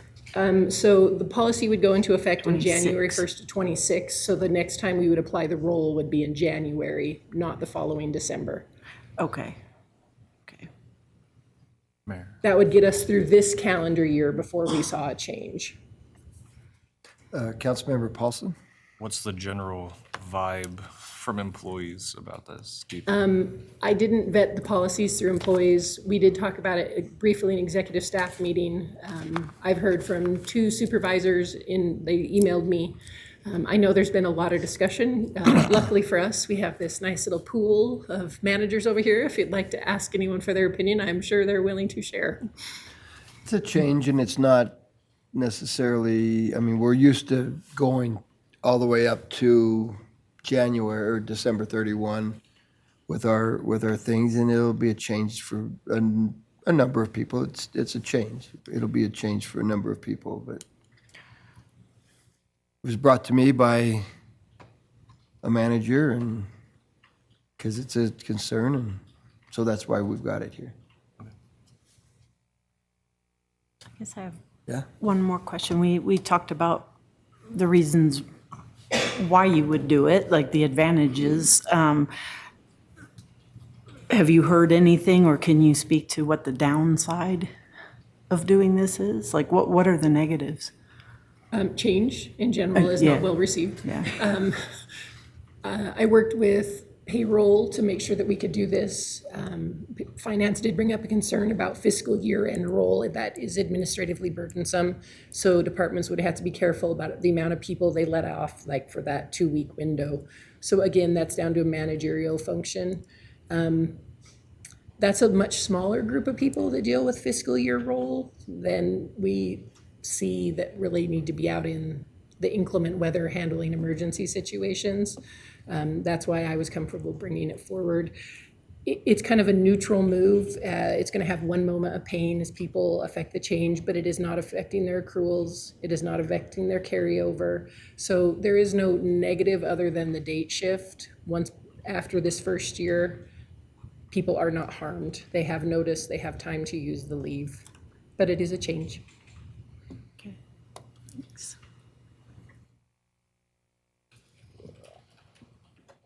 Okay? Do you want me to, do you want to do them all at the end, or do you want to give me direction on each one as I go through it? Council, what do you want to do? One at a time. One at a time. Okay, I'm in favor. okay? Okay, we'll move forward with it. The next one is, this is the Pump Act, which is providing urgent maternal protections for nursing mothers. This is a federal act. We are subject to it. We traditionally have included this language in our handbook so employees have easy access to it. Everything in yellow is new, so most of this is the new law. Is everything in yellow federal? No, it's a combination of federal and our language on where to find things. Okay. What it would do is replace the current lactation breaks policy, so that is included at the bottom, just so you can see it. But this has been in place. We're currently compliant with it. It is just, again, for ease of access for employees and continue with our matching of federal policy. Councilmember Cheatham? Mr. Mayor, Ms. Buchanan, there's some very specific language about places that this can take place. Do we have those places at all of our facilities? In most of our facilities, we do. If we don't, when they go into remodels or reorganizations, they are addressing those. Okay. Okay, we okay with this? Yep, All okay. right. The next one is also federal. This is the Pregnant Workers Fairness Act. This actually took quite a while to get rolling. It got approved in '22, but did not get a final opinion until '24. We are already applying this to employees, and they are utilizing the federal benefit. All of this is federal language, and it's all tracked. It's pretty comprehensive. We did put the chart at the bottom that explains how it is different and how it is similar to ADA, because that is a common question we are receiving. We good? Okay. The next one up is adopting a formal policy on GPS in city vehicles. We currently have GPS in many city vehicles. We would like to adopt an official policy on it, just so there's some clarity if there's ever question. We clearly have the right to do this. It says we may have them in vehicles. Not all vehicles are equipped at this time.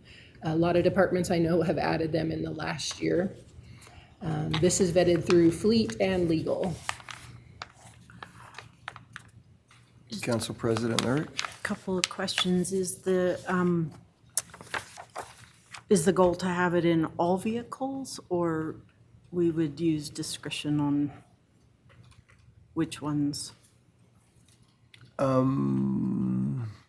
That's why we have May, so that we can, if we decide to. It isn't cheap to do it. But it's not overly expensive either, but the departments have got to pay for that, so. Okay.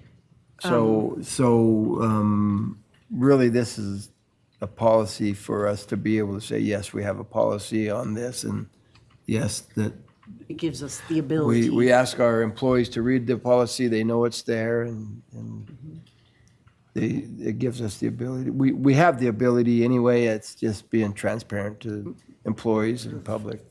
Formalizing it. Yeah. So then, my next question is,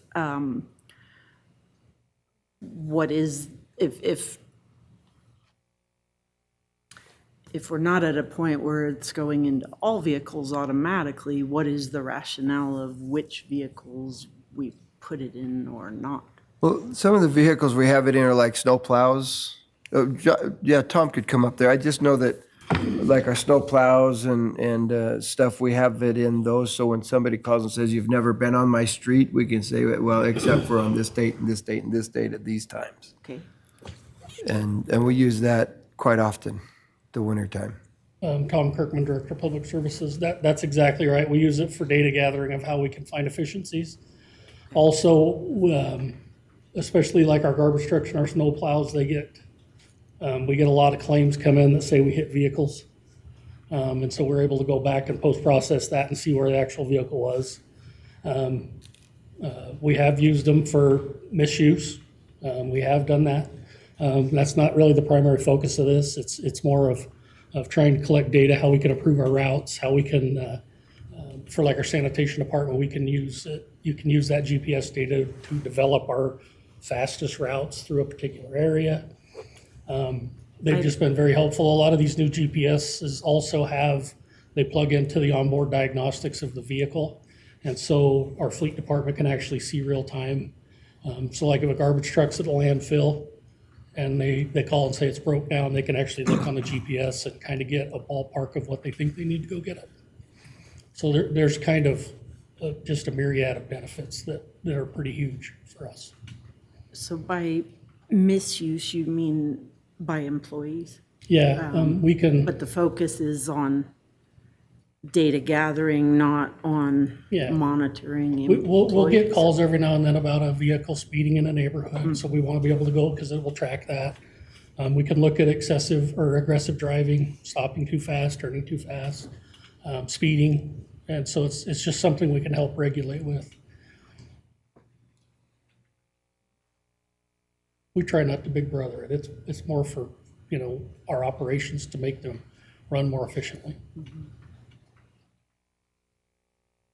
Okay, we good with this? Yeah. Okay. Thank you, Tom. And the last item for today is a change to basically the Qualified Education Assistance Program. That's tuition reimbursement in a nice short format. The only change to the policy is the yellow section. What this does is it limits use of this program. You have to be degree seeking, and you have to be seeking a degree level you do not already have. So if I have a master's degree, I cannot go back and get another bachelor's. If I want to take an underwater basket weaving class, I have to be degree seeking to do that. I just can't go enroll at ISU for a course or two and ask the city to pay for it. If you Council have a President? master's degree in one thing, can you get another master's? We're doing it just by your highest degree achieved, not in your discipline. So you can't get a second master's in something different? Nope. Okay. And always worth mentioning, just so we're clear, that this doesn't cover any training or certification for the job that you do. This is only per IRS guidelines of Yeah. what you have for tuition items. This cannot be for internal training or certifications. Okay, Councilmember Paulson. So when it says only eligible if they are degree seeking, what about, I'm picturing someone who works in, I don't know, streets or public works or something, like welding or something like that. So if it's a certificate, we do not pay for that. If it's an associate degree or a VOTEC degree, we do pay for that. Okay. Okay. Looks like we're good to do that, proceed with that. Okay, thank you. That's it? That's it. I bring a few at a time so you all don't glaze over. Weird. We never glaze. Yes, you do. That's weird. Thank you. We'll move to agenda item 4, proposed amendment to the area of city impact. Planning and Development Services staff members will be in attendance to discuss and receive guidance from council regarding proposed amendments to the area of city impact.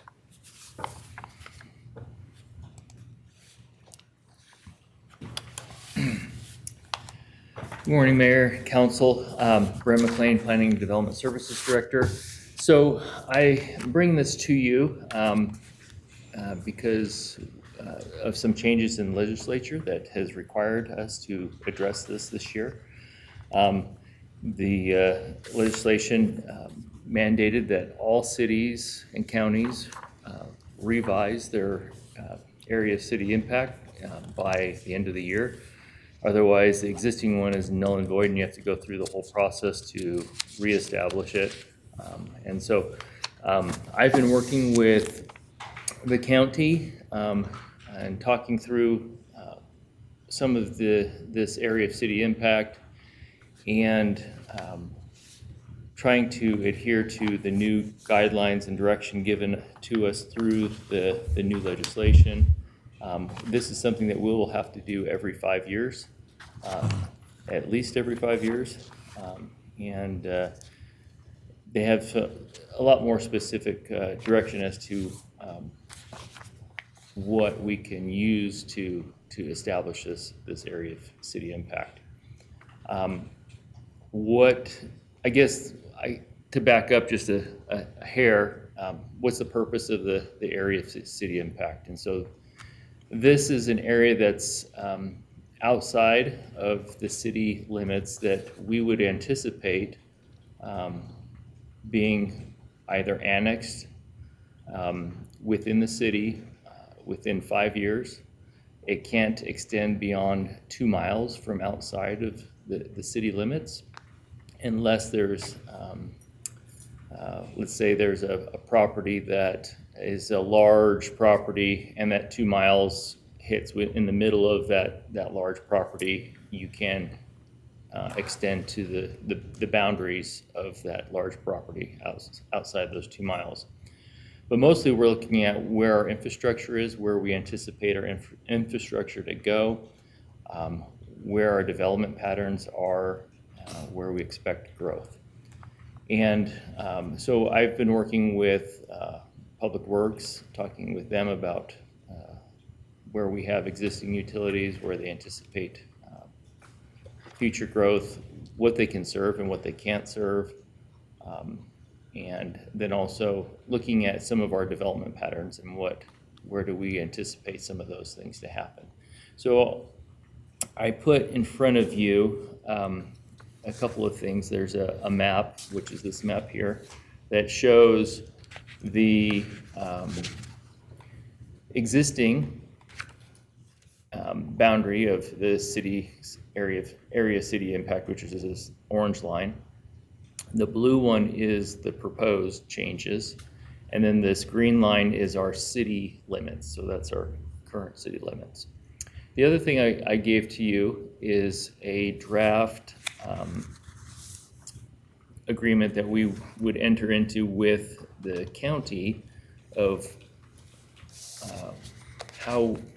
what kind of rules, regulations do we adhere to within that area of impact.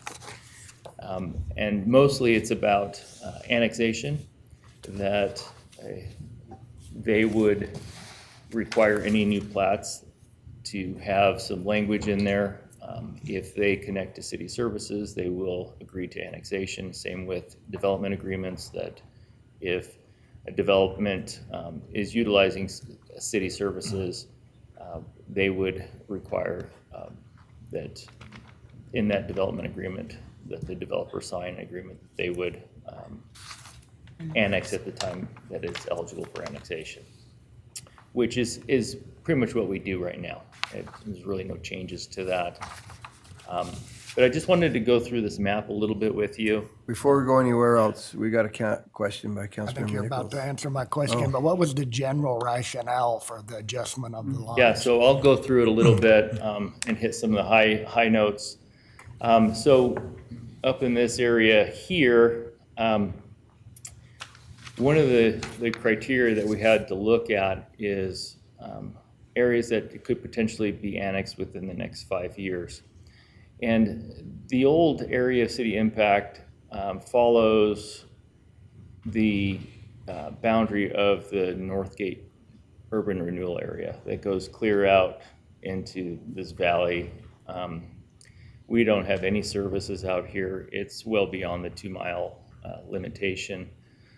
And in our new comprehensive plan, we actually had pulled back to this line here, because this is actually where we anticipate development happening.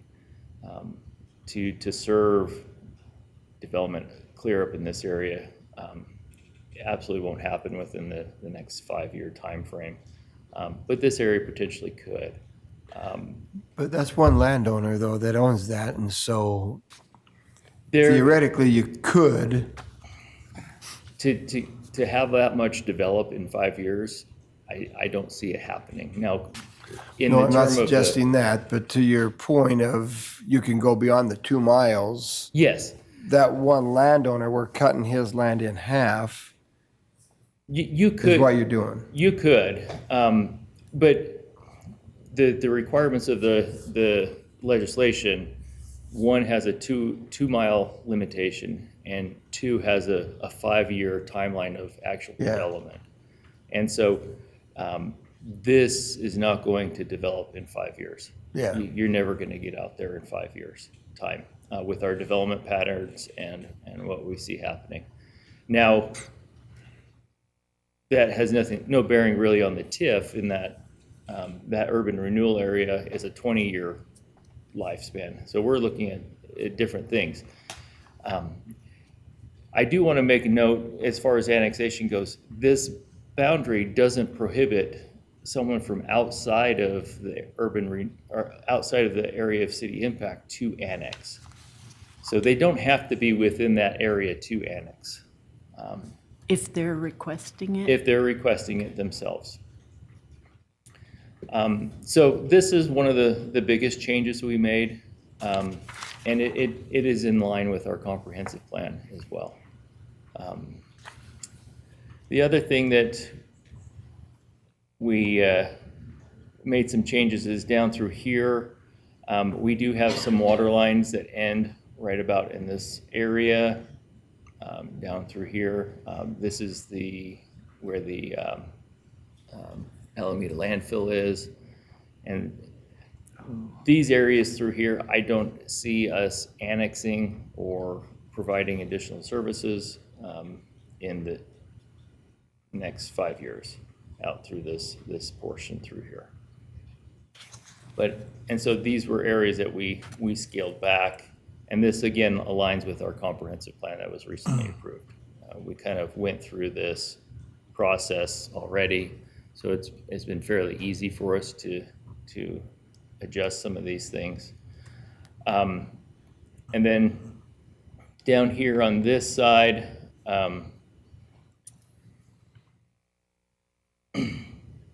there's a little bit of change down through here. This is following just some property lines that fit more easily with just existing property lines. And the county was comfortable with all of this, that this portion would then be included in the area of impact. A lot of this is federal land through here too, so it's really not of great significance, but it could potentially provide some areas. Down here, we made some other adjustments just to simplify some of the property lines and follow property lines, just really minor adjustments down through this area. Over here on this southern part of town, we do have water lines that run up to here, but I don't anticipate, I mean, this is where like Wild Horse is. These are subdivisions that are all developed in the county. They have their own private septic systems. For us to provide sewer systems up through here, I don't anticipate us doing anything like that in the next 5 years. And so that area was removed. We did adjust some of this portion through here to reflect ownership, property ownership. There are some stubs that come into these properties that if they wanted to develop these, we could potentially provide services.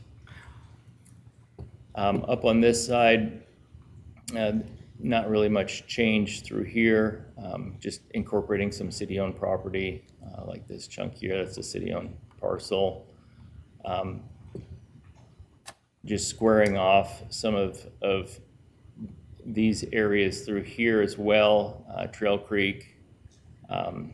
So this is not really any change through that area.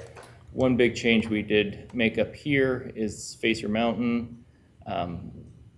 We have looked at that, and it's developed into large county lots up through there to provide sewer and water up in this area. I don't anticipate that we would in the next 5 years. And we actually had a individual come who wanted to develop up here in the county, and we determined that it wasn't feasible for us to get sewer and water up in that area at this. And the reality is, the cost to serve this area, if it did annex, you wouldn't get the property tax value out of those properties to maintain sewer, water, roads, to provide all the services that they would need up in this area. And so we felt it was appropriate to pull that back, and it's kind of more on the base of Facer Mountain rather than going clear up this side of the mountain through that area, because it's already developed into those large lots. Yes, Council President Lyric? Yeah. I just wanted to clarify, it seems that the key words here are in the next 5 years. Yes. So it's really, this is all about what we anticipate in the next 5 years. It is. So it's not saying in the future we would never do it, or it might not become worth it at some Correct. point.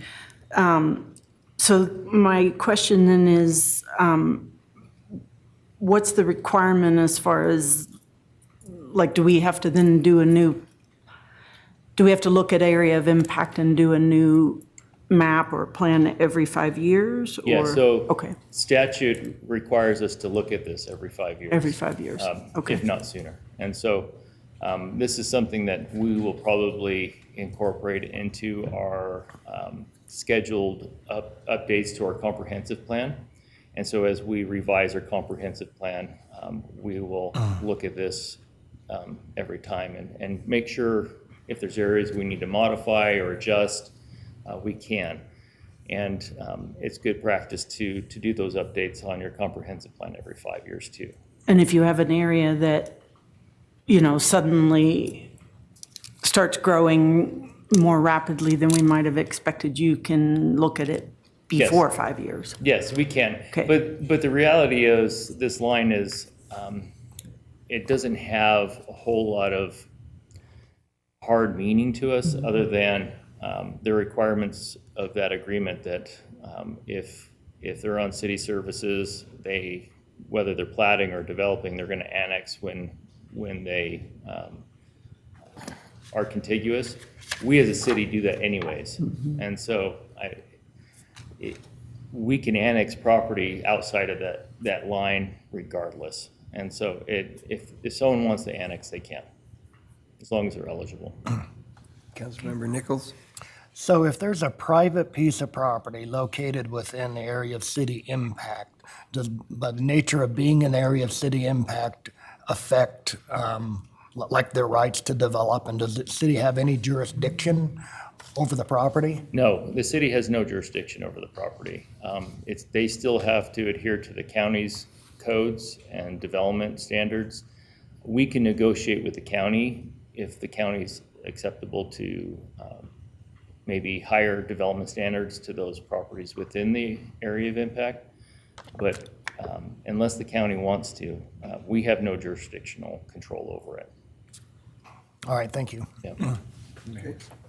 Councilmember Paulson. So just to be clear, maybe you just answered it, but for example, like my office is in that bottom hook of the orange. Nothing changes. Nothing changes, yeah. You're not going to see any change as a property owner.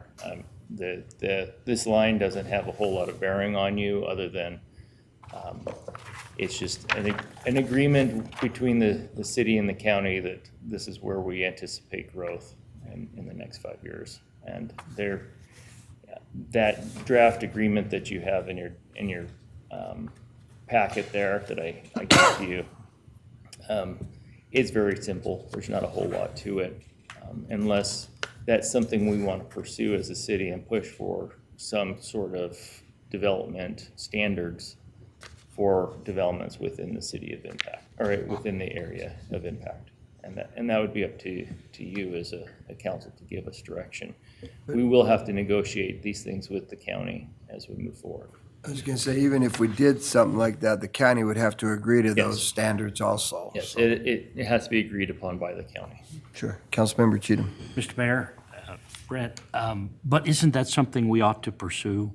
So that when an annexation of a piece of property that's in the county occurs, the way that development has happened meshes with our existing system. Yeah, and that's one of the things that we do struggle with, that the county standards typically aren't meeting our standards, especially with roadways and things of that nature. And so it would be beneficial to have some of those development standards in place if the county's amenable to that. They don't have to do it though. And so, and ultimately the way the new legislation was written, they can approve this area of impact without your approval. And it gives them all the authority and the power with this. We're just negotiating with them. And so, Councilmember Cheatham. Yeah, I was, being the governmental junkie I am, I was at the Income City Council meeting last night, and Income pulled its area of impact back to the existing Income City limits. They will not do any additional annexations. They do not have capacity in water or sewer. And that their area of impact was miles beyond their border, and now it's their existing city limits. It's interesting. This developed off an issue in western Idaho a couple of years ago where two cities got fighting. One city had a 20-mile extension beyond their boundaries. Really weird that we would have legislation come out of Western Idaho. Never happened. Super weird that we're fixing their problem here. Council President Lurie. I was just thinking about what Rick said as far as the, that it's worth looking at in order, because we do have the issue of the county standards kind of not being up to our standards. But I was thinking particularly with sewer system and versus septics. And, our goal is to get people onto sewer and away from septic because of the issues with the septic system and the water contamination issues, that kind of thing. So I was just sort of thinking about the county can do what they want. It's a matter of negotiating. Right. But would that be part of the negotiations if we pursued it? And is there a likelihood? we absolutely can Getting go back to the agreement. county and ask for it. Yeah. Now, like I said, we don't have a lot of teeth in those negotiations. new We really, it's more of an appeal to their judgment and convincing them why it's a good idea to do it. Okay. But Well, and we can do that. We have a good relationship with the county. There, it's not in any way they will stand against the city by any means. And both counties that we deal with, Power and Bannock County, we have very good relationships with. And so it isn't the same as we have in western Idaho, that they have some arguments and fights and back and forth county and cities. We really truly do. And so I don't anticipate that we're really sitting there at a table negotiating back and forth whether is or not, but that they just, they listen and we listen and we come to an agreement, so. And if that's something that you would like me to take back to the county for consideration, I can sit down with the various departments and see what they would like to see included in that. And we can approach the county to see how amenable they are to including some of those standards. I would like to see that. I would too, and I would definitely like sewer to be considered in the discussion, yeah. I think all of it. I think All of it, sewer, yeah. water, roads, because, the Absolutely. problems we have in doing sanitation service of Johnny Creek is exactly a reflection of a county development that built roads too narrow to turn a truck around. Well, And that's fire and, Things need to be looked at. Yeah. yeah. Okay, I'll do that then. So mostly, that's kind of what I wanted to go through. We can hit the map a little bit again if you would like, just to round it out. I did include this portion here that kind of takes us up over to the wastewater facility, gets us closer to that, and then in this corner where the fairgrounds are located, the old area of city impact didn't include any of the fairgrounds, and it was just kind of like this hole between this Pocatello and Chubbuck. And so what we did was realign that to just follow the freeway, which makes sense. So it is incorporating the wellness complex and the fairgrounds into the area of impact, for whatever that's worth. But yeah, so I will move forward and talk with the various departments about any development standards that they would like to see included in that agreement that I gave to you. And we can add to that and see how the county feels about it. And we can, we can negotiate specific areas if it's like the South Fifth Corridor or, some of those areas of high development pressure that we're really running into. We can really get it into a fine grain look into some of those areas. So, Okay, anything else? questions? All right, super, thank you. Thank you. Okay, then we will move to agenda item 5 is council advisory board updates. This time has been set aside for the mayor and council to give an update regarding the recent advisory board activities. I forget where we started last time, council. Who wants to go first? Mine will be short. Okay, we got Councilmember Paulson. Haven't had parks yet. Sika is out for the summer, except Councilman Cheatham and I did go to the 100th house ribbon cutting, which I thought was a good turnout. Yeah, good stuff that they're doing. Yeah, Sika is also coming soon. We were in Boise for CDBG, but last week we voted on their new policies and plans, so I think we should be aware of that. And that's all I have. Okay, sounds good. Dakota. The library board, it was my first meeting with the library board, but it sounds like they've been very focused on updating their policies, and they are working on, we went through their policy on petitioning and distributing literature on library property, because there have been some issues in the recent past with that. So they were updating their policies as to what's allowed. They did want to point out that the summer reading program, they had over 1,300 patrons participate, which was a large increase.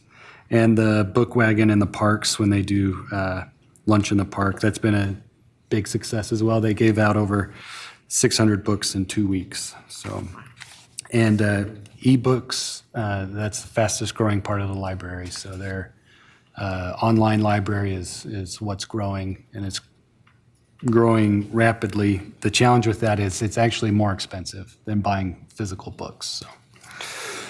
Arts Council, the biggest thing that they have coming up is the Shakespeare in the Park.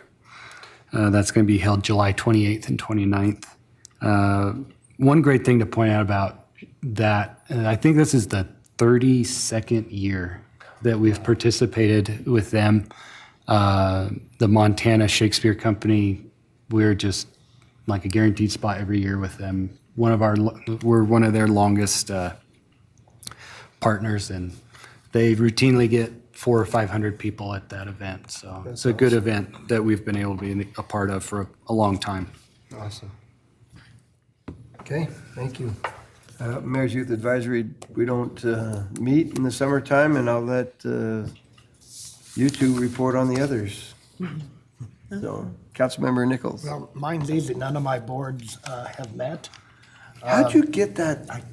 I know, that's, everybody wants to be you right now. So the Human Relations Advisory Board meeting was canceled. The Animal Shelter and the Investment and Audit meet quarterly, and we'll be meeting next week, so. Super, thank you. Dan, Council President. So, yes, Investment and Audit Committee, I'm also on that, and we will be meeting next week. So we haven't met since the last time we already reported. PDA also, we meet next week, and so I don't have a new report on that. I already reported on the last meeting. And we are going to, we're supposed to approve the budget in that meeting this coming week. For the PDA. For the PDA. So that will be the main item of business for the PDA in next week's meeting. We did have a historic downtown Pocatello meeting. One thing that was discussed is kind of a good problem to have, but having several buildings have sold, spaces have been leased, and so, you know, they're sort of not totally at capacity, but really filling up, and things are happening. So I know there's been a little bit of struggle with some people that are, or businesses that are looking for spaces, trying to find the right space for them because things are fairly full. So like I said, a good problem to have. There was also a discussion, and I think I need to clarify this, talk to the mayor and sort of see what our responsibilities are. But there was a discussion about the city's responsibility to the downtown business district.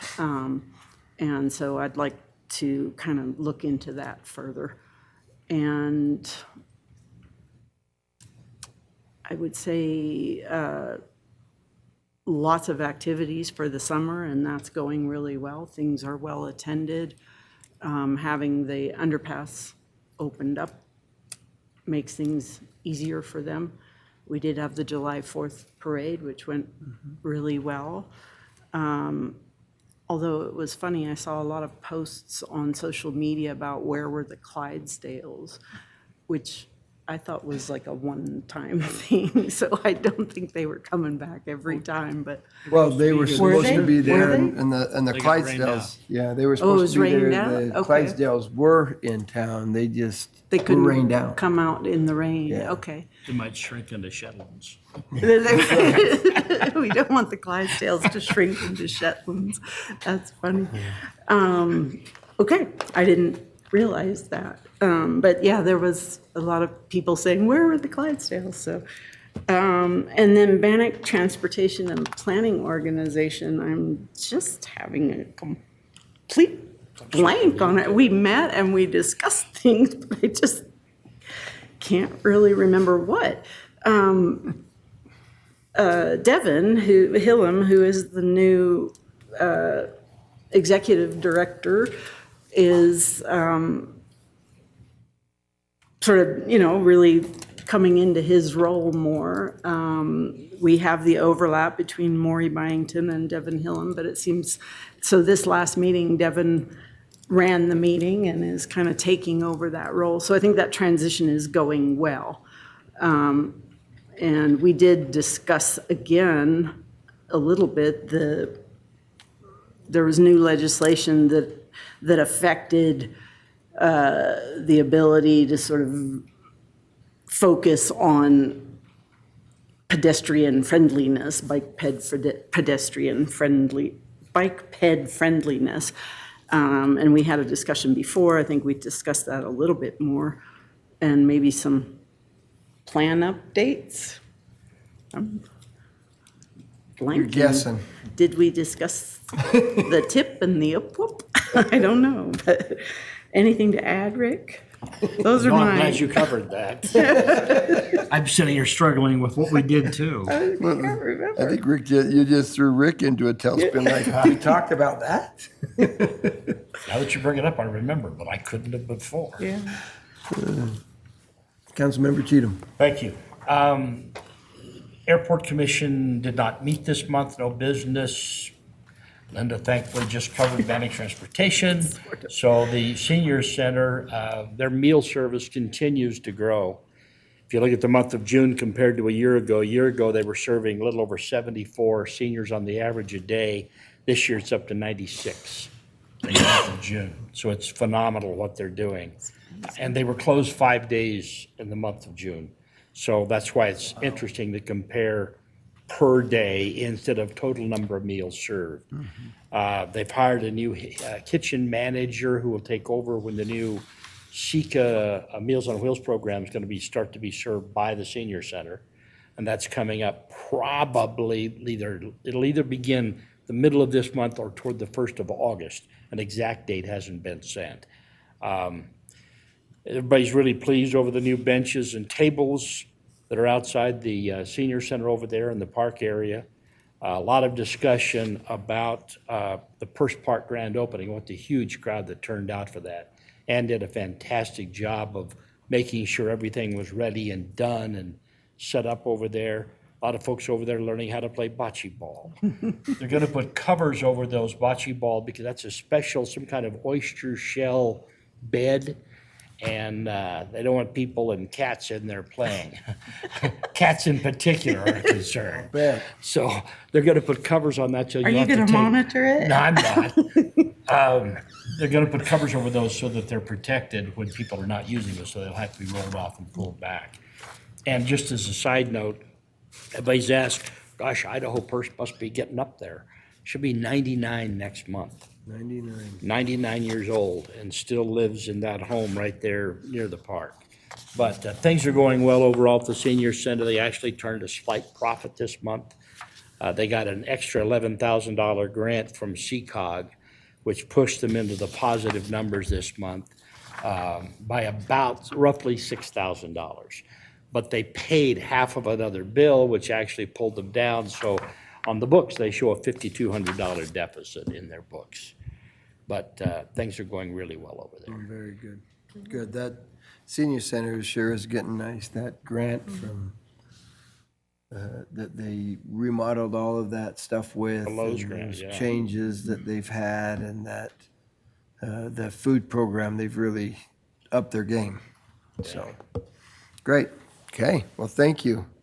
Council, thank you very much for your hard work today, and it's not easy. It's never easy to put that budget together and to do the things that we had to do today, but I appreciate that. And I want to make a plug for the skate park grand opening on the 25th. 25th, so mark that on your calendars. I'm fighting Councilmember Nichols to keep him off of the skate park until the 25th, but I don't think that's going to happen. I think our police department's had to chase him off a couple times already at night, but What's the but liability? it's going good. That's what we're worried about. No, he hasn't been going over there, but it's really it's a beautiful park. They're doing a great job. Sod will be done this week, today, and so we have to let that sod take take root and get it going so that before we grand open on the 25th. So thank you, council, for everything that you've done today and stuff, and the staff. Thank you very much for your hard work in helping us with this budget. And with that, we are adjourned.